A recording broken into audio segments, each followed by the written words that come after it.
clearly we have seen outperformance when it comes to General Motors. When you stack it up against some of their peers within the industry, making moves in terms of the cost-cutting space, you look at the guidance, they've been able to raise their profit guidance on a steady cadence here over this past year. I think the big question for investors is whether or not this momentum continues into 2025. What do you think? Sure. Thanks for having me. We actually don't think this momentum is going to continue heading into next year for General Motors. In fact, last week we cut our rating from a hold to a sell on the stock with a 12-month price target of $45.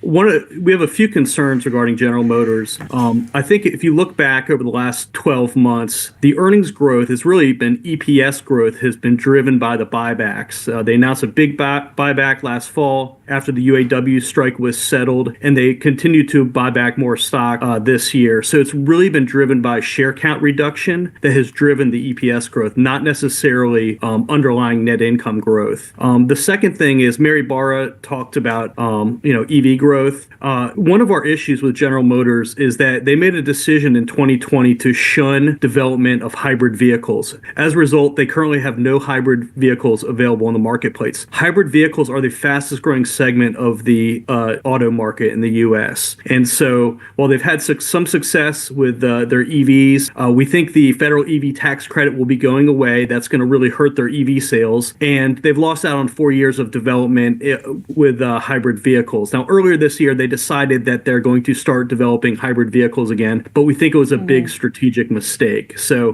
we see an environment in 2025 where GM actually loses market share to some of their competitors. Do you think that the pivot on Cruise and the ability to save on CapEx because of that decision could put a little bit of pressure on your call here, just because of the degree of cost cutting that's going to continue and how that frees them up for other innovation that you may not be pricing in? Yeah, I mean, another one of our issues with General Motors is the credibility of management. If you look back as recently as last year, they said that the Cruise business they thought could generate $50 billion of annual revenue by 2030. And now just last week, they've decided to discontinue the Cruise robotaxi business. And so I think, looking back, I think that's a real black eye for management of the company, to be making those kinds of forecasts. And if you look back, they've spent about $10 billion on Cruise, and it's been a huge waste of capital in our opinion. Now they're deciding to exit the robotaxi business altogether. Let's talk about another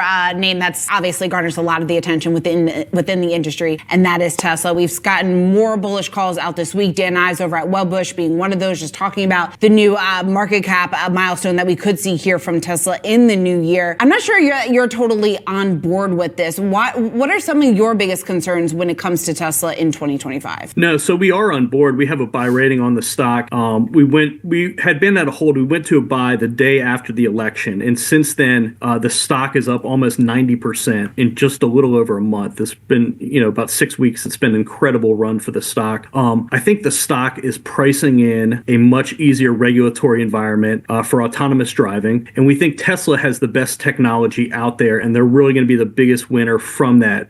We've heard the President-elect Trump transition team talk about how that's one of the number one priorities of the U.S. Department of Transportation is easing the regulatory framework to make autonomous vehicles a reality. And so that's really the future of Tesla. And, if they succeed in doing that, that unleashes a enormous market opportunity for Tesla. And, in the meantime, they continue to improve the full self-driving product. Version 13 just recently launched with significant improvements over the prior version. You're really seeing their efforts incorporating AI into their development has really improved the product over the last year or two. So we continue to like the stock. Garrett, the reason why I said that you weren't really on board was when it comes to the first thing that you have in your prediction list is that it's going to fall short of its 2025 vehicle sales growth guidance. And not just fall short. You see volumes growing only 10 to 15%, which is about half as strong as the guidance. Why then are you not more concerned about that? Yeah, so that's one of our one of our predictions, the report we put out a couple weeks ago, is that Tesla will fall short of this 2025 vehicle sales growth guidance of 20 to 30%. However, I think important caveat in that prediction is that if they continue to make progress towards getting approval for fully autonomous vehicles, that's really what's going to matter more. And we think investors will be forgiving if they do fall short of that guidance. We have seen in the past many times where Elon Musk, makes a prediction or is too aggressive on his timeline as far as when things will come to fruition for the company. But eventually he gets there. It's just not necessarily in the time frame that he originally said.